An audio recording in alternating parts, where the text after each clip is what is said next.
Alright, welcome back to part 2 of me going through this Reddit comment section on a Reddit post that I made and answering the questions that many people asked me for their convenience and for some advice. So we're going to start off with, I think, a very important question is how to deal with burnout from this game, or just like you're booting up the game and you just come in here and you new game, select scenario, select country, and you just sit staring at this menu, not really knowing what you want to play. My main advice to someone who's like that is either A, select random country, unselect other countries, and hit random, play that country. Boom, go in there, hit start, let the game load, and play this country. If you want even more, just I don't really know what I want to do, right? You end up just staring at the focus tree. Go on Google, look up random number generator, and for Portugal's case, generate number 1 to 2. Am I going to do popular front or Estado Novo? And then from there, roll another number based on how many paths are available, and just keep doing that until you find a reason to keep playing. Or my actual suggestion is go play mods. In the previous video, I suggested a few mods that I personally really enjoy and actively play. And if you haven't seen that one, I do suggest go seeing it. It's educational. Yeah. I went over a lot of things, a lot of the basics. And I'm not going to really touch on things like Navy or how to play Germany in this video, because I already did that in the previous one, so if you want to see that, you're going to have to go look at that one. Alright, so a lot of questions I got is actually about a meme in the community about, oh, after 4,000 hours, do you know how to play the game yet? And honestly, yeah, I think I do, but for those of you just starting out, that is a joke for a reason. There are people who've put 100, 200, 300, 400, 500 hours into the game and are still just scraping the surface of what this game has to offer and some of the hidden features that the game does not tell you about how to do, that you kind of just have to either figure out on your own, just randomly happenstance, or you have to get towed these things. So I definitely would say there's still some things I'm definitely missing, but keep at it, essentially, is all I'm saying. You're not going to learn everything in your first 100 hours, or even your first 200. I'm at 4,000 hours and I still am learning something new about this game every once in a while. So just, keep that in mind when you're maybe feeling disheartened about not feeling like you're getting any better. It takes time, a lot of time.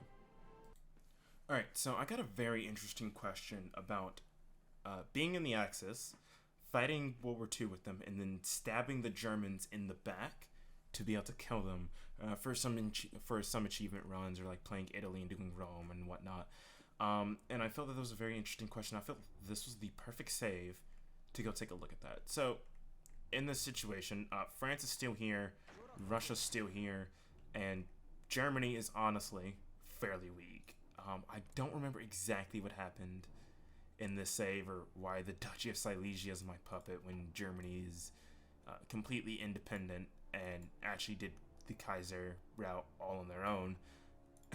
Cannot remember for the life of me what happened in the save and how I got Silesia. But what I do know is that this is a near perfect scenario to stab the Germans in the back.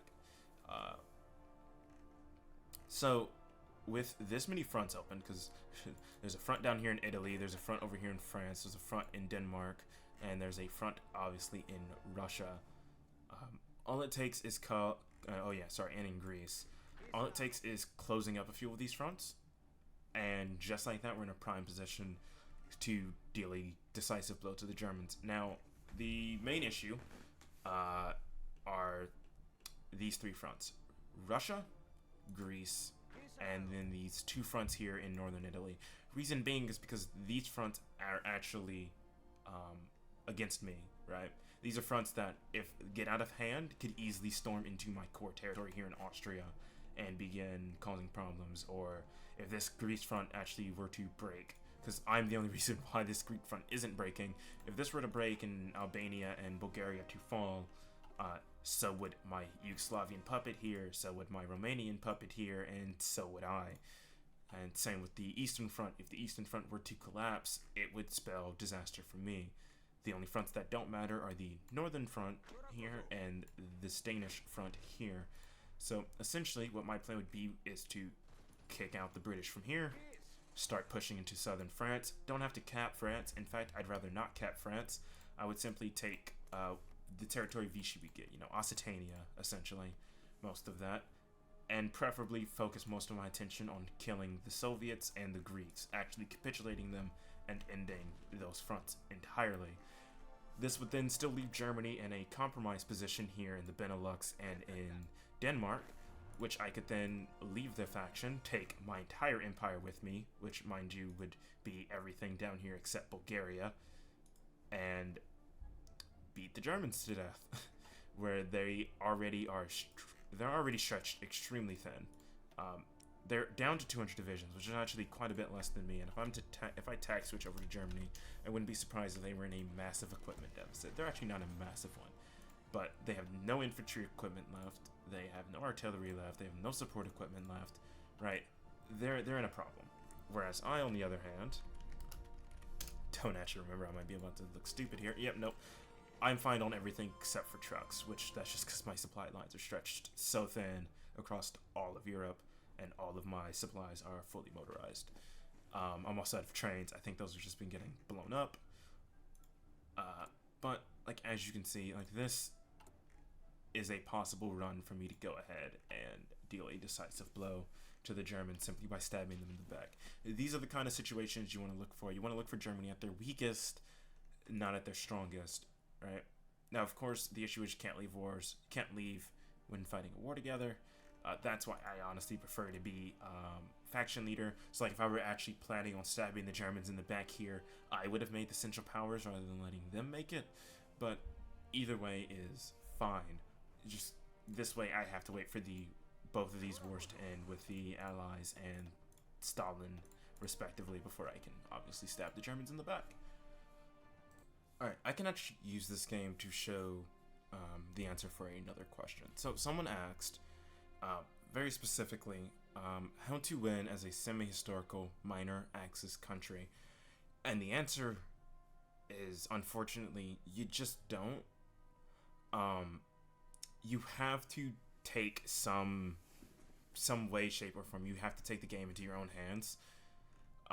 For example, had I stayed like just a regular Hungary here down in my 3 little states and maybe gotten 1 extra from taking North Transylvania and then the 2 down here from Yugo going a historical route, right?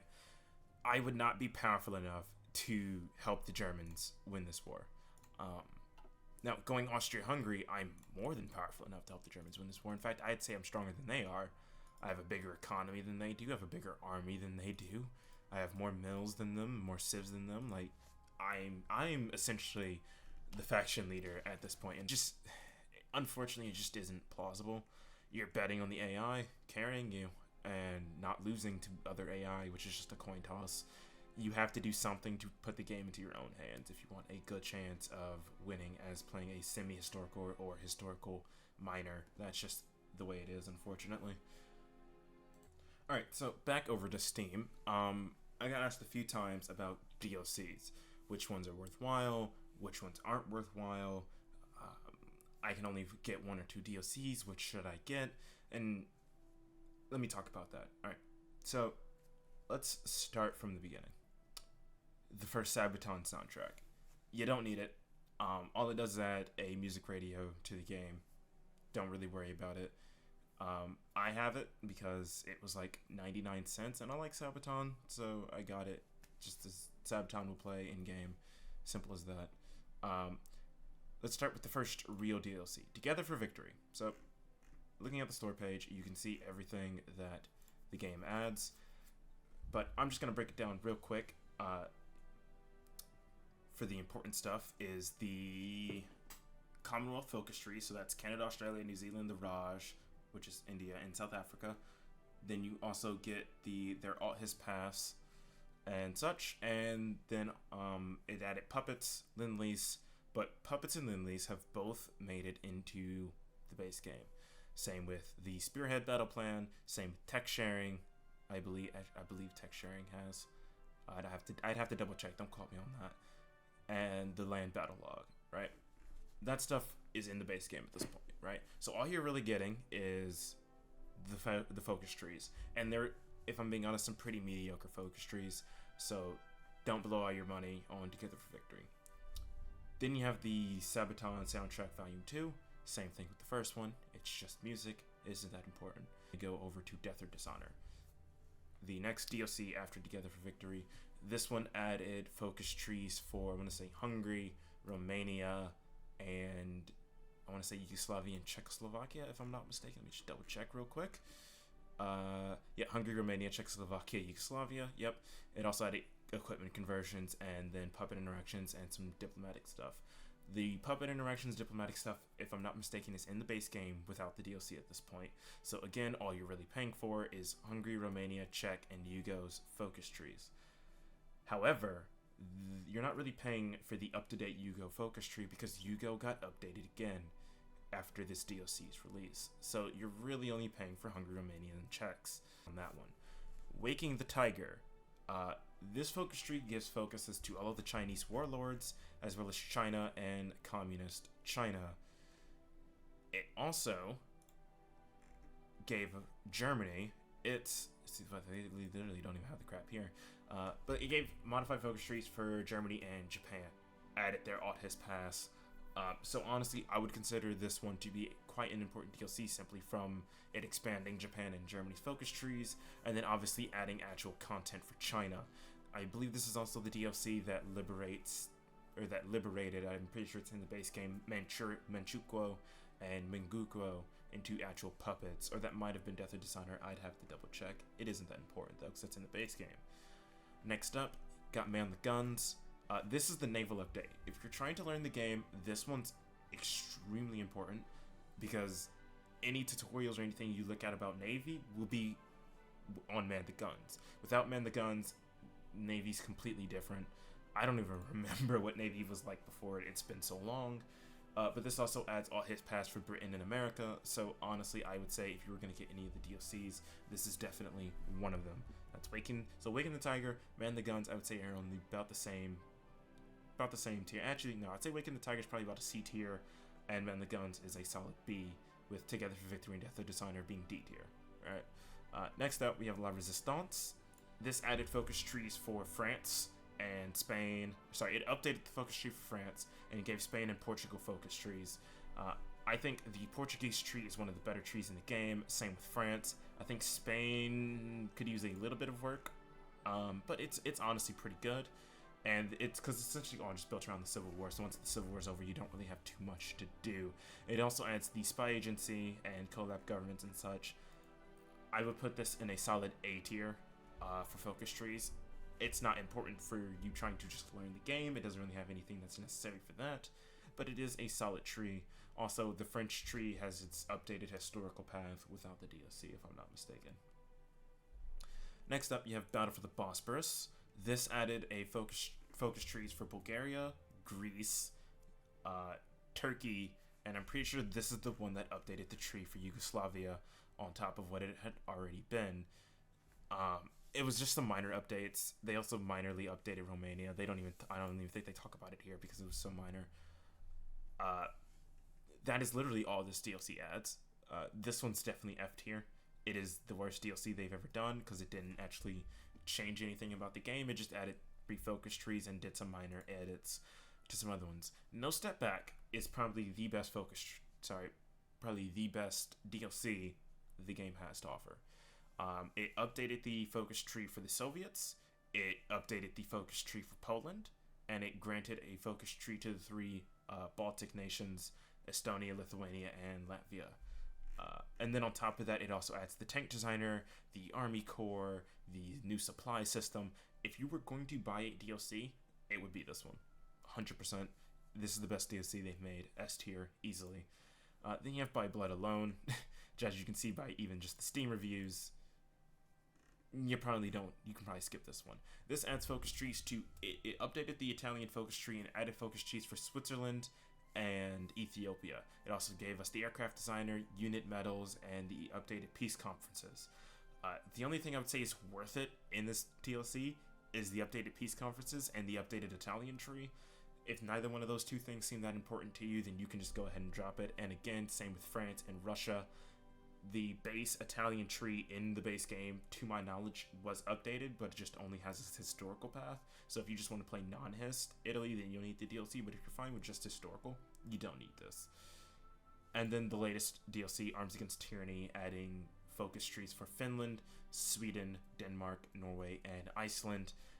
This is a solid DLC. I would count this at A tier. This also added the market and upgraded MIOs, which honestly are pretty good. And that's about it for this one. Oh, I forgot to mention, sorry, By Blood Alone also is the air designer. So that's about the only thing going for By Blood Alone, in my opinion, is the air designer in the peace conferences. And then Arms Against Tyranny is probably solid B tier. So those are the DLCs. From those, I can't really tell you which ones you should or shouldn't get. My personal fave is No Step Back. I think that one added the most content to the game. And then obviously you have some of the smaller things, the plain packs and the speeches and such. You can, and some other music packs. You can go ahead and get those. You just have some money to spend. Want to maybe make your experience in game a bit cooler, a bit better, a bit more realistic. But again, they aren't required and they don't change anything about gameplay. So that one's up to you. All right, welcome my friends to the Alps. So, again, ask the question, how do you deal with mountain terrain? So I figured Switzerland would be the perfect way to show you. So mountains are terrible. So they have a combat width of 50. They have an additional attacks of 25. That means for every additional tile you attack from, you can up the battle's combat width gets up by 25. Your units will take 30% extra attrition in mountains. Your enemy air support is 10% worse in mountains. So that's actually a positive for holding in the mountains, but for pushing into mountains, terrible.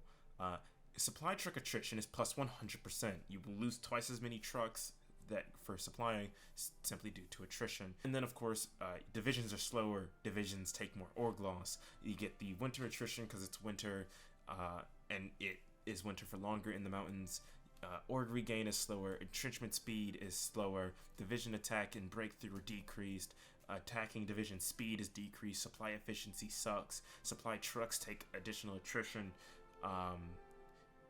then they're always snowing twice. This one has snow, plus it's snowing, plus it's extremely cold. All of those are just stacking more and more and more debuffs on, and there's only real one way to deal with it. Well, two.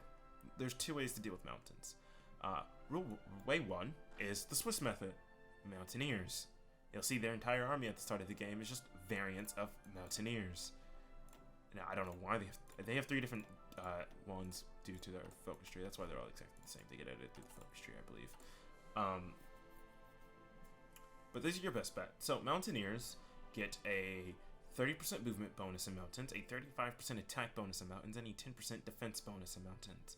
Then on top of that, they get a 20% movement, 20% attack, and 15% defense bonus in hills, making them ideal for fighting in mountainous or hilly terrain, hence the name Mountaineer. Simple, yes? Alright, so then the other way to deal with it is to not deal with it and instead go around. Fighting through mountains is absolutely painful. You will suffer, you will lose plenty of guns, you will lose plenty of men, you will lose plenty of equipment.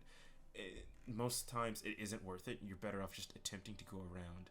Don't even get me started on trying to push across a river into a mountain. You won't break it. Don't bother trying.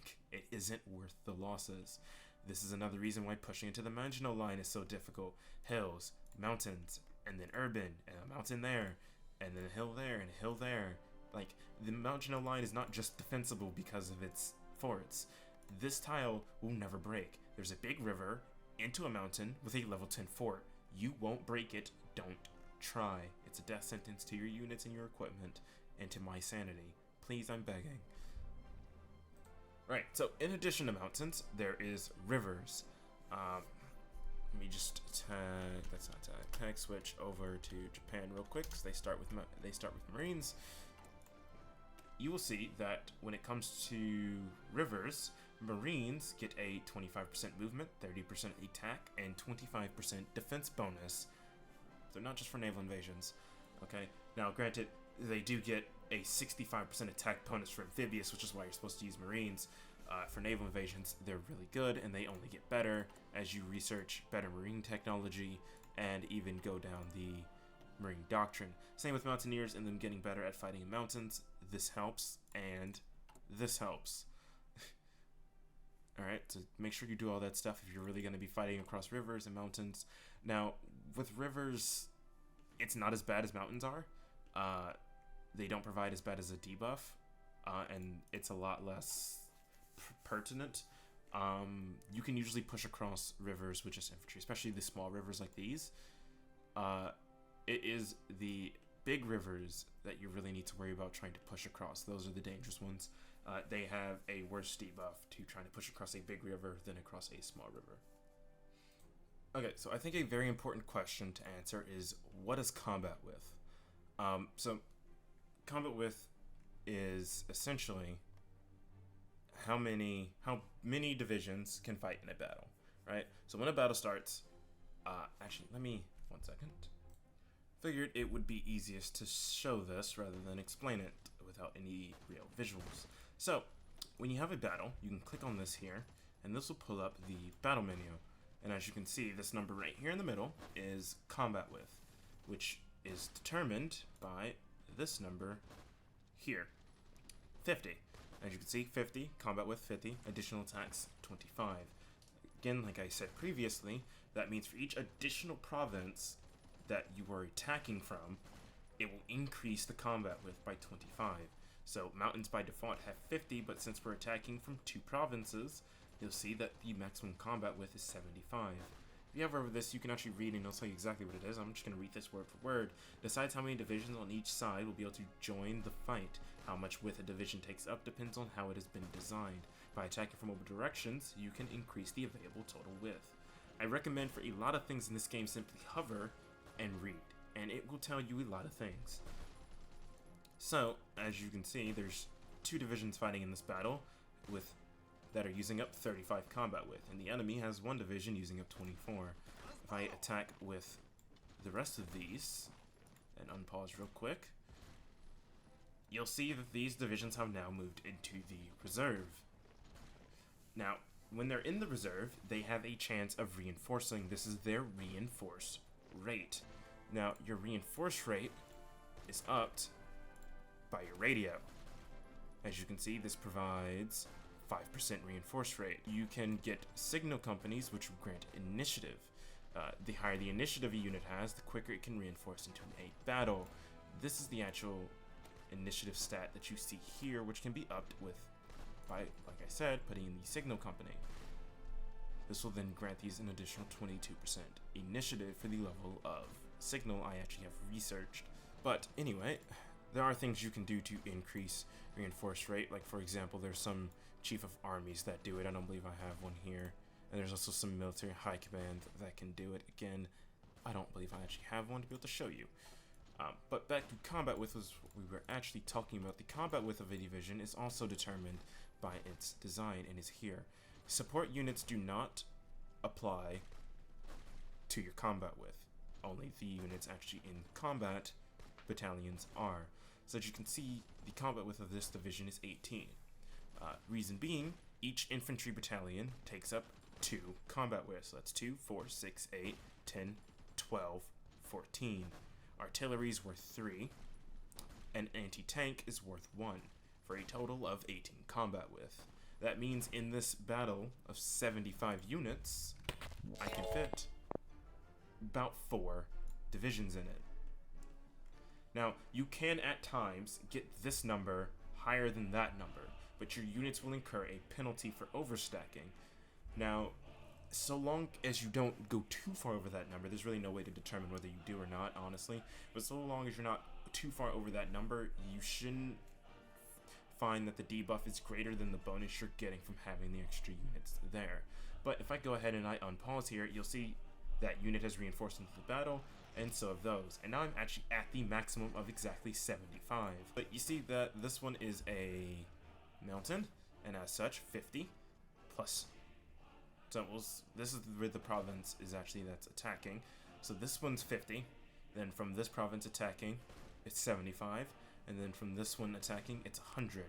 And you'll see if I were to attack with this one as well, it would update to 125.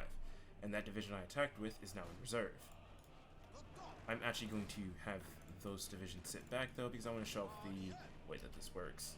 So we're going to drop the combat width back down to a mere 75. And you'll see these divisions are sitting in reserve. And they get in.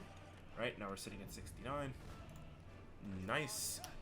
we'll go ahead and move some divisions into the battle. Hopefully they get there before the battle is over, so I can actually show this off. There we go. As you can see, I'm now overstacking. I have 77 out of a maximum of 75.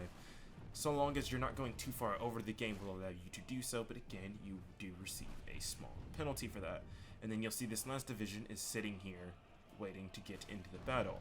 And it will continue to sit there until one of these divisions deorgs out, and which case then it will start ticking for a reinforcement to happen.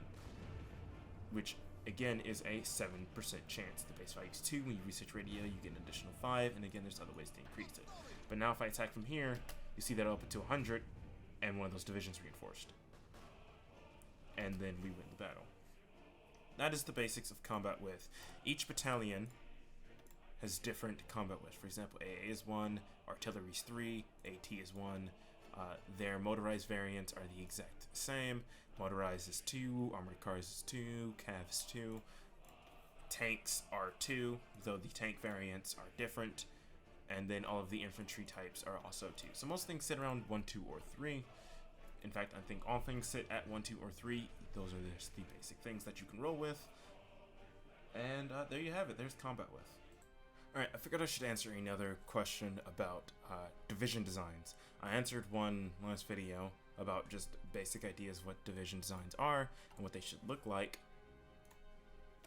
And here is a decent division.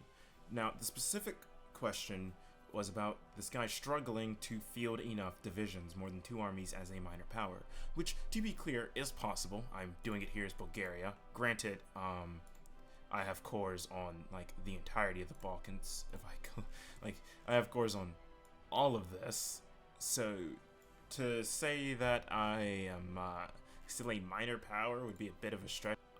But I am out of manpower and I am on limited conscription. I still don't have too much manpower. There isn't that many people that live down here, unfortunately. So I've had to build a fairly small standard infantry division that could get the job done. And this is what I've went with. So obviously I don't know the specifics of what this guy's divisions were looking like, but I can assume that they were probably looking something closer to this. Something closer to 30 or 40 width, which is a lot more expensive, and I couldn't afford this.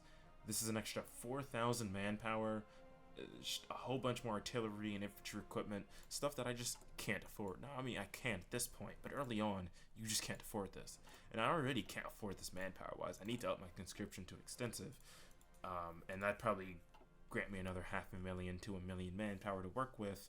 But seeing as I've already taken 300,000 losses just in this war, not including the other ones. Oh great, that's bugged out now. Guess I'm keeping the war menu open because it won't close. Alright, but yeah, so like I was saying, just stick to smaller, cheaper divisions. I have the bare minimum that I need here. 1 AT, just to so that my things can fight some semi-fight tanks. Right, give them some okay piercing and some okay heart attack. It really isn't the best, but it'd be a lot worse without it. They have AA in them because I didn't have an Air Force early, and I needed the ability for my infantry to deal with CAS instead of just getting absolutely shredded by it. Now, of course, at this point in time, I believe I have an Air Force in the save. Nope, still don't have an Air Force, actually. So that AA is still very much coming in clutch. Obviously, I've been researching. Okay, yeah, so I was just getting ready to build an Air Force in this save. But like I've done all of this with no Air Force and no tanks simply by living within my means. Smaller sometimes is better, unfortunately. And back to the talk on combat width. Since we're talking about divisions anyway, I'm actually going to bring up another Reddit post by user Baxwell, also on r/HOI4, where he actually went ahead and did a lot of research when the last change to combat width happened. So let's go ahead and take a look at this, because this is extremely important to combat width. I'll actually put a link to this Reddit post in the description of the video. Hopefully I remember. Yell at me if I don't, and I'll put it there. But he breaks it down to attacks from multiple directions, whether it's in a marsh and a mountain, forest in a jungle, plains, desert, hills, or urban. He weighted it based on the average number of attack directions, weighted it against the average number of attack directions, and between different terrains to really break down and say what are the best division combat whiffs and when, and where, right? And as you can see, the blue numbers are the better numbers here. As you can see, anything from about 10 to 39 are solid divisions on average, right? With 14, 15, 18 being really standout widths, but obviously those being quite a bit smaller, and as such their stats being quite a bit less. In the case of something like tanks or marines, where you're not going to have a lot of them and you really need them to punch hard for the few that you do have, that's where you can bring it up to 27, 28, 30, 35, and 36 is usually where I like to sit around. And as you can see, going back to that HOI save, my divisions here sitting around 18 width are well within the means of a good combat width, and honestly they're still able to pack a decent punch, especially seeing that I haven't really had a chance to do much doctrine, even though it's 1941. Probably should fix that, honestly. And then as you can see, that'll probably, if I close that and reopen it, that up the stats somewhat. But please take a look at this chart, really look in depth in it.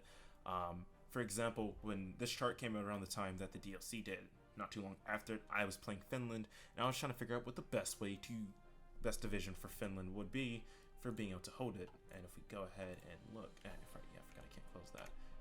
Oh my god, the escape key also doesn't work. Jesus Christ. Okay, we're gonna go ahead and load a nice. This one might actually be too early. That was 1936. This Finland save might be too early. I doubt I have it yet. But this still works. So Finland, as you can see, when it comes to fighting the Russians here, forest, forest, forest, forest, forest, all the way up until you get to here, where it then becomes marshes, and then a plains all the way at the top, right? This means that I needed something that could deal with forests. You also see on the other side of the border, when it comes to offensives, it's all forests. It literally, except for Leningrad, there's Leningrad, which is an urban tile, and then a plains tile there. The rest of this is literally all forests. So I built something that could fight in forests that was also small. Such thing as the best combat width anymore. Yeah, you could say 14, 15, 18 are solid, but they're not the best. As you can see, 14 width struggles in urban, for example. 15 width by itself isn't that good in marshes and mountains. Going to 18 width, it also struggles in marshes and mountains when only attacking from two directions, or forests and jungles when attacking from one. So you can say that those are the best combat widths, but there's no such thing as the best, right? Like it used to be when there was just 20 and 40 width, which if you look at 20 and 40 width, while 20 is still a decent division that works in a lot of scenarios, 40 width is useless outside of urban, and then plains, deserts, and hills it's mediocre in, but it's useless anywhere outside of those few. So knowing this, it's a matter of knowing where. So that's why I really want you, especially the new guys who don't really know what they're doing when it comes to designing divisions, take a look at this chart. If you're confused and you don't know, I don't know what width I should do, take a look at this chart, then take a look at the country you're playing, right? If you're playing Germany, there's a lot of forests in Germany, but you're not going to be fighting in Germany, so don't build for that. You're going to be invading Poland, which, yes, there are some forests, but a majority of it is plains. There's a terrain map mode.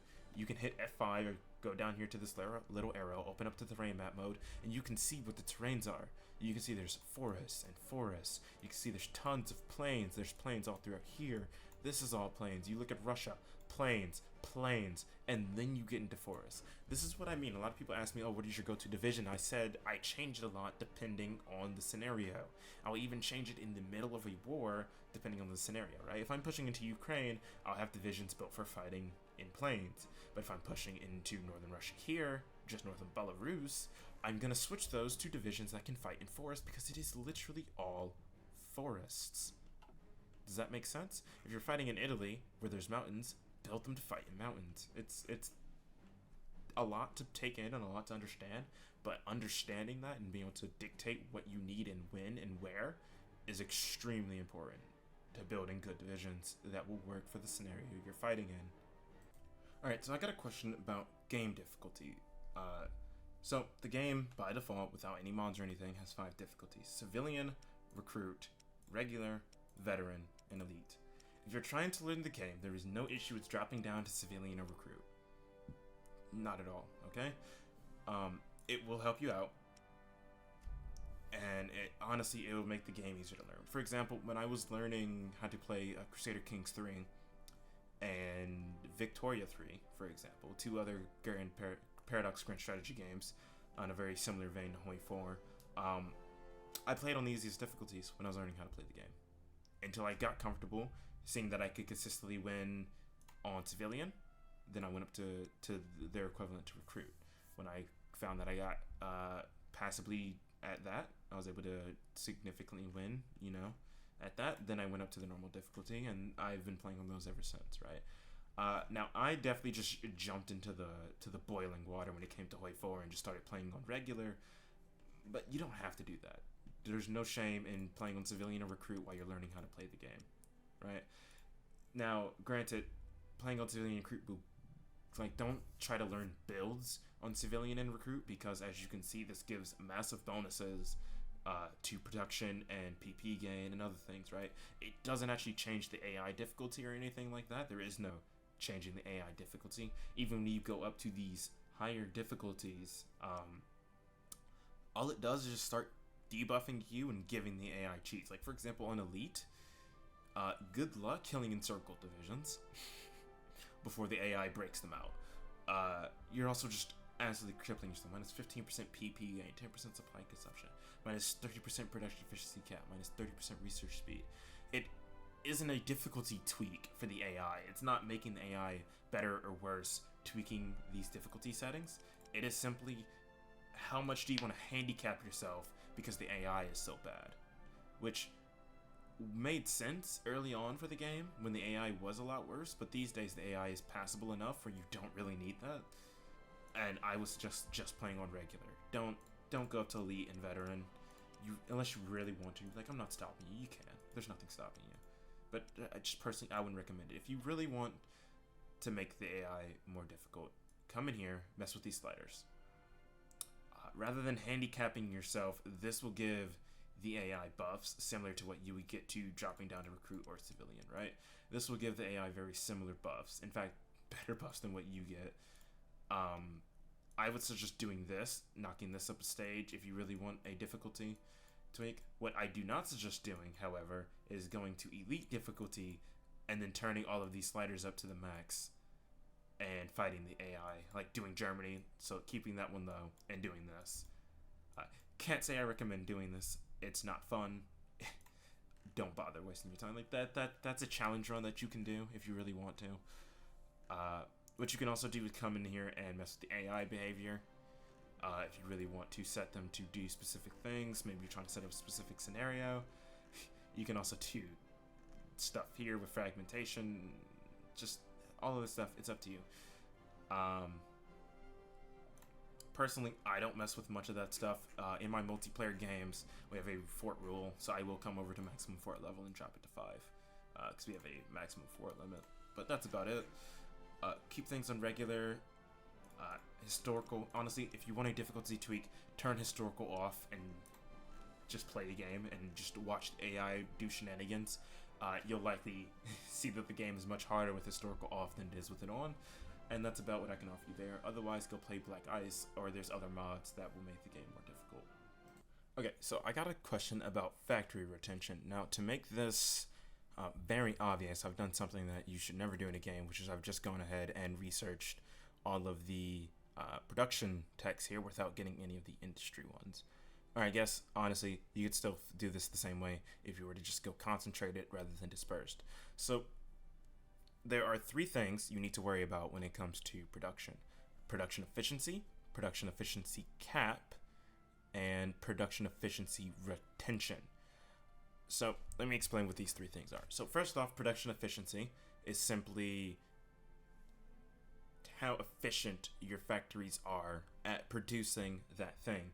When you put new factories on something, those factories are not efficient on it, right? So if I were to go ahead and let me just do this real quick. I'm just going to show this off with guns.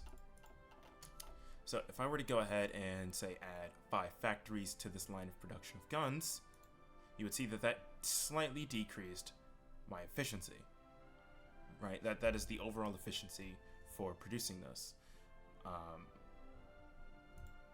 right? See? It's very minuscule, so I hope it's not too hard to see over on the recording. But then you have production efficiency cap. That is the cap to how much production efficiency you can get. So right now, my production efficiency cap is 103%. That's because I've gone through 10%, 10, 10, 10, and another 10. That's from Mauser. That is simply from the MIO. That's why it's over 100%. Don't worry about, over 100%, like what does that really mean? Don't worry about it. Just know bigger number equals better. Simple as that, right? Then you have production efficiency retention, okay? So if I were to take and switch this out, let me go ahead and research the MP38 here. If I research the MP38 and I switch this over to that, you'll see my efficiency completely collapses. Sorry, and there's also a 4-stat production efficiency gain. I'll get into that in 1 second. My production completely collapses, and you'll see if I were to attach these, it would collapse more, right? It's now down from what it was around like 50% to down to 14%. Now, there's one way to fix this, and that is production efficiency retention, which you can get by going down dispersed industry. Each researcher dispersed industry will give you an additional 10% retention up to 50%. This means that if I were to switch that over after having researched those, I would have kept at minimum 50%. Now you can see all of these stats specifically up here: dockyard output, factory output, efficiency cap, efficiency retention, which you see by default is 0%, and efficiency growth. Now efficiency growth is also gained from going through here. Streamlined line will grant 10% growth. Now the other one for that, flexible line, will instead give 20% retention.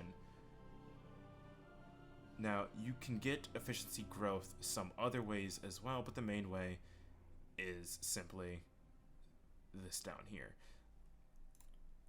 So that is how quickly production efficiency will increase for mass producing. You see, with just that 10%, it's honestly going up pretty quickly here.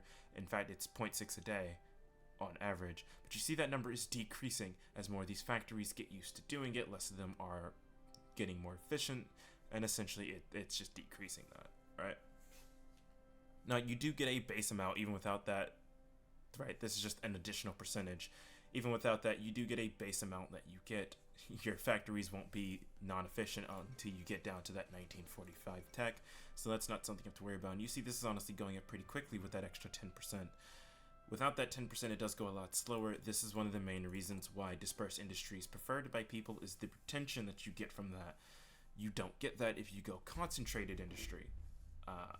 So that's simply what that boils down to. So if you're finding that you're switching techs, or that you're taking factories off of something and then putting factories back on it, and you're just not really keeping much efficiency, that's why.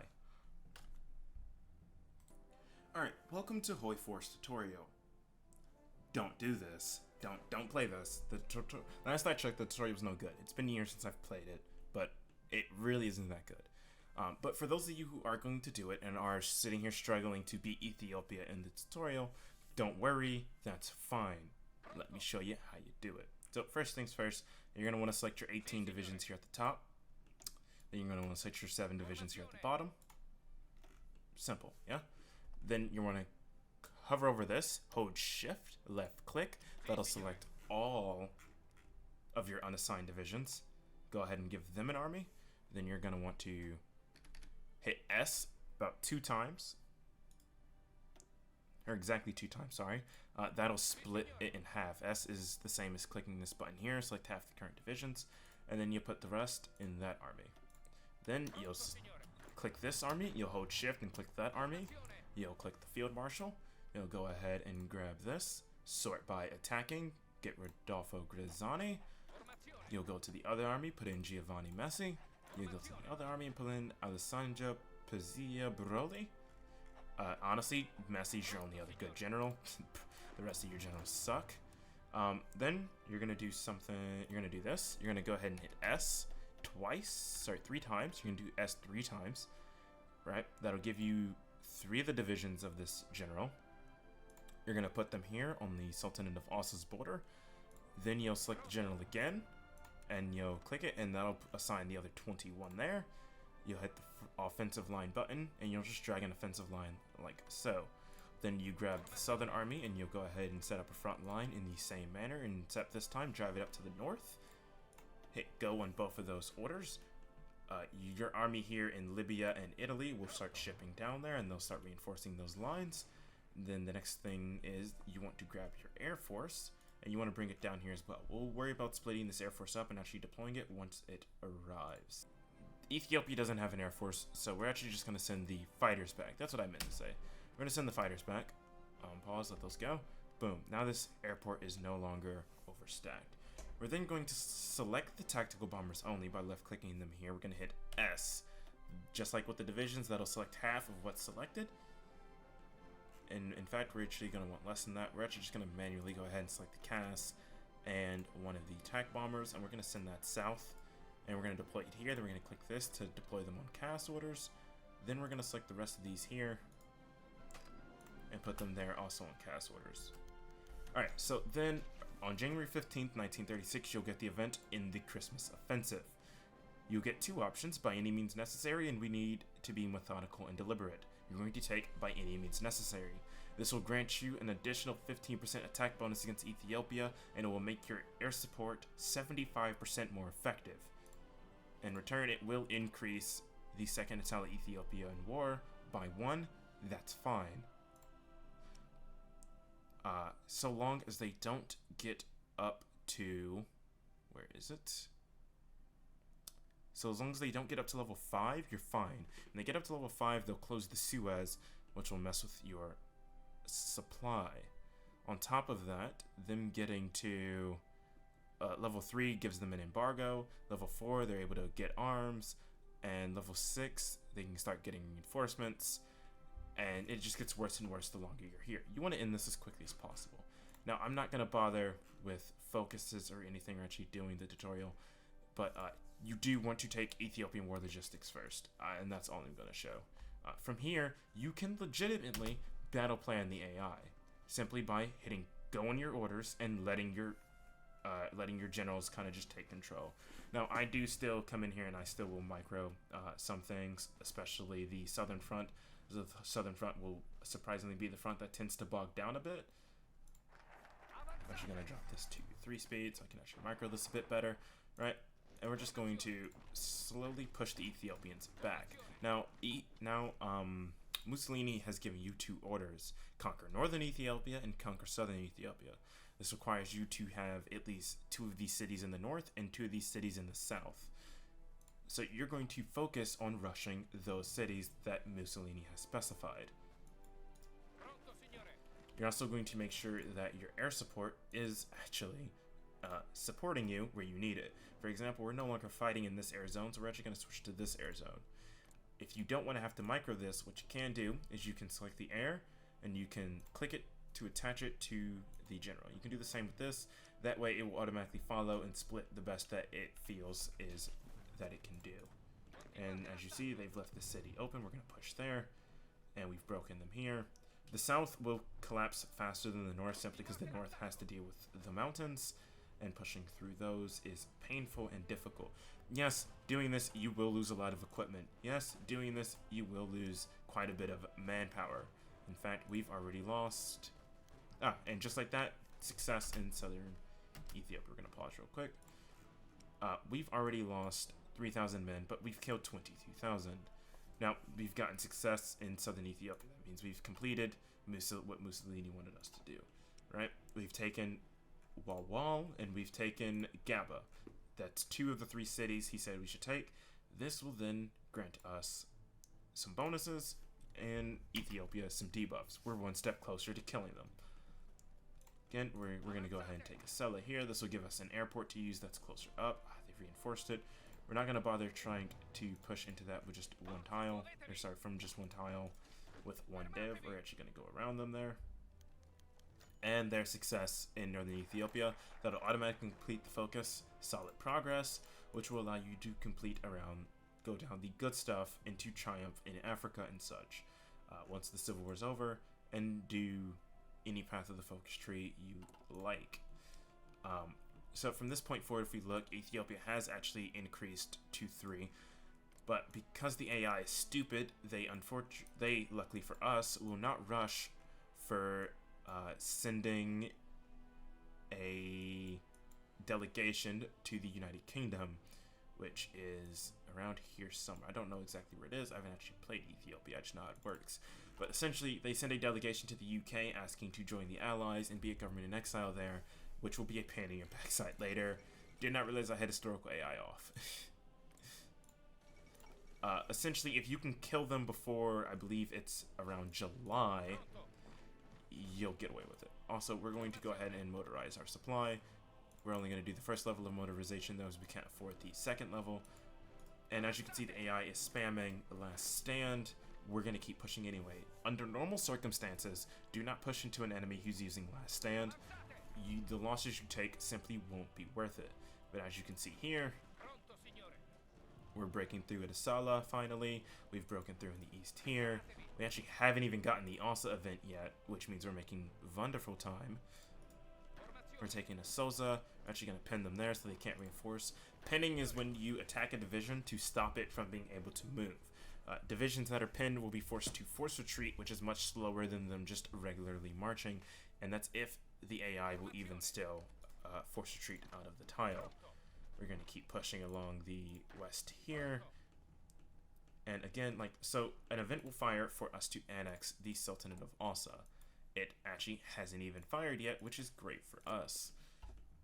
Well, not great for us so much as meaning that we're making good timing. The rest of this, again, does not matter. So this stuff here does, though. The longer you take, the more the war escalates, right? And Ethiopia can also do focuses that will escalate it. You failing to complete these things that Mussolini has told you to do will also escalate it. For example, he wants us to take Harage, which is over here. We take this simply by taking Harar, and I believe you do also need Duridawa. And for the other one, it's take Addis Ababa, which is their capital.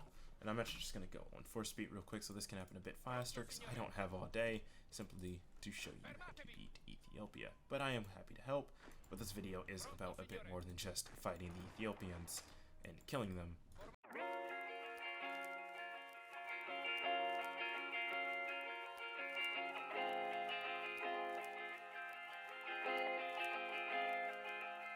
You're holding me and holding back. I don't really care for that. Just you. There's a pause between every minute. Feeling like I need something. It's just you. Wonder, wonder, wonder, wonder. And yeah, there we go. We didn't even need to take the capital. I suggest annexing Ethiopia here. You can puppet it if you really want to, but I suggest annexing it in single player at least, and just going ahead and doing the decisions to form East Africa, Italian East Africa. But you can also just go ahead and puppet it. And just like that, June 1936, we did that so quickly we didn't even get the Asa event, which is just definitely something. Like, I don't even know what to say about that one. I've actually never even beat them prior to getting that event. I don't know why I didn't fire. Maybe it's because historic AI is off or something. But getting Asa honestly makes that easier, because then you can quickly rush through Asa and push into Deridawa and Harar before you even fully break the south. But just like that, the war's won. You're in an equipment deficit, and you're going to start worrying about fixing that. And that's all I have to say about beating Ethiopia. And that's actually all the time I have for this video today. Again, I still have plenty of comments to go through, and we'll probably do a third part on this. So again, let me know if there's anything specific you want me to go over in the comments, or if you think there's anything I missed when I was discussing any of the topics I hit today, or if you just want a more in-depth video about any of the things I went over, like how to play Italy, or whatnot, or supply, or whatnot. I don't actually think I touched supply in this video. I might need to do that in the next one. Other than that, have a good day, and goodbye.